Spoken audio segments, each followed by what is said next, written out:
प्रणाम बच्चों, आज की कक्षा में आप सभी का स्वागत है। आज हम पढ़ने वाले हैं पाठ 10 में काल को, टेंस। बच्चों, जब हम बात करते हैं तो हम बात किसी ना किसी समय के आधार पर करते हैं। जैसे मैं आपको अभी पाठ पढ़ा रही हूँ, मैंने आपको कल क्रिया पढ़ाई थी, मैं आपको कल अव्यय पढ़ाऊंगी। तो बच्चों, अभी बीता हुआ कल, आने वाला कल। तो क्रिया शब्दों में जब हमें यह पता लगता है कि किस समय की बात हो रही है तो वह क्या है? काल। आइए परिभाषा पढ़ते हैं। क्रिया के जिस रूप द्वारा उसके करने या होने के समय का पता चलता है उसे काल कहते हैं। काल का सामान्य अर्थ समय होता है। जैसे सभी बच्चे प्रार्थना कर रहे हैं। सुबह 8 बजे ओजस्विता स्कूल गई थी। 3 घंटे के बाद स्कूल की छुट्टी होगी। तो इसके आधार पर काल के कितने भेद हुए? वर्तमान काल, भूतकाल, भविष्य काल। वर्तमान काल क्या हुआ?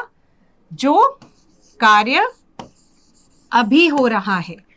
राधिका सो रही है, चिड़िया उड़ रही है। वर्तमान काल के 3 भेद हैं: सामान्य वर्तमान, अपूर्ण वर्तमान, संदिग्ध वर्तमान। सामान्य वर्तमान अर्थात जिन वाक्यों द्वारा क्रिया के सामान्य रूप का बोध उसी समय में ज्ञात होता है। मोर नाचता है, राम जाता है, लखन वन जाता है। अपूर्ण वर्तमान तत्कालीन समय में क्रिया के जिस रूप द्वारा कार्य के निरंतर होते रहने का वर्णन प्राप्त होता है उसे अपूर्ण वर्तमान कहते हैं। मोहन नाच रहा है, चारों तरफ पुलिस लगी है।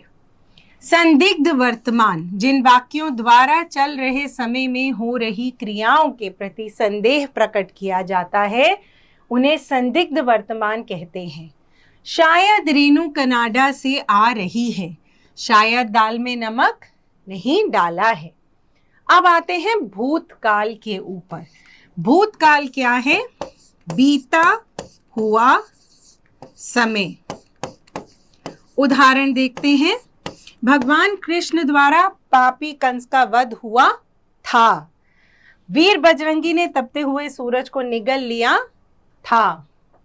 भूतकाल के कितने भेद हैं? सामान्य भूत, आसन्न भूत, पूर्ण भूत, अपूर्ण भूत, संदिग्ध भूत, हेतु हेतुमत भूत। सामान्य भूत जिन वाक्यों द्वारा क्रिया के पूर्ण होने का सामान्य रूप से विवरण प्राप्त होता है उसे सामान्य भूत कहते हैं। जैसे मैंने किताब पढ़ी, राखी घर आई थी। आसन्न भूत जिन वाक्यों द्वारा क्रिया के तुरंत पूर्ण होने का संकेत प्राप्त होता है उसे आसन्न भूत कहते हैं। जैसे सीता ने अभी अभी गीत गाया, बस अभी तुरंत केक काटा है।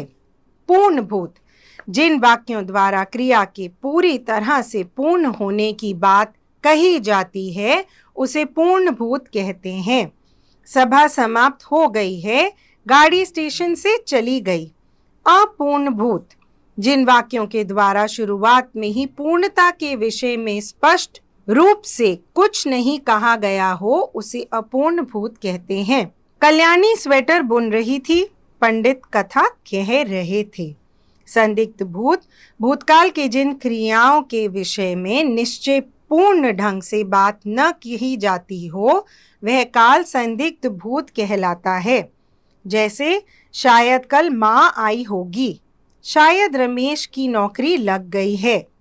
हेतु हेतुमत भूत जिन वाक्यों द्वारा भूतकालीन क्रियाओं में किसी शर्त को रखा गया हो उसे हेतु हेतुमत भूत कहते हैं।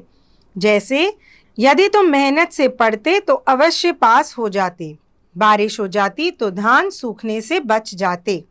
तो बच्चों, आइए अब बात करते हैं भविष्य काल की। भविष्य काल क्या होता है?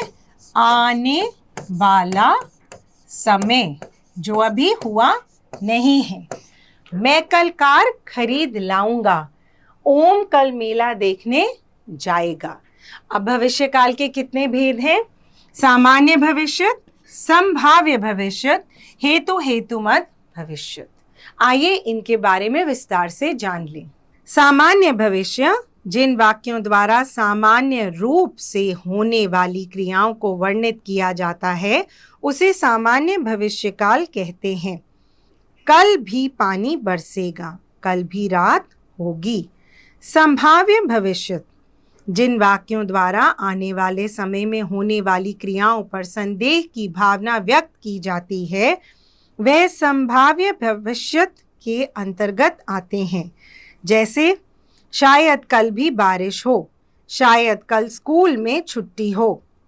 हेतु हेतुमत भविष्य जब भविष्य में होने वाली क्रियाओं को शर्तों पर आधारित होने की बात कही जाती है तो उसे हेतु हेतुमत भविष्यकाल कहते हैं। तो बच्चों, आज हमने काल और काल के भेद पढ़े। आशा करते हैं आपको यह विषय भली भांति समझ आया होगा। आज की कक्षा में आने के लिए धन्यवाद।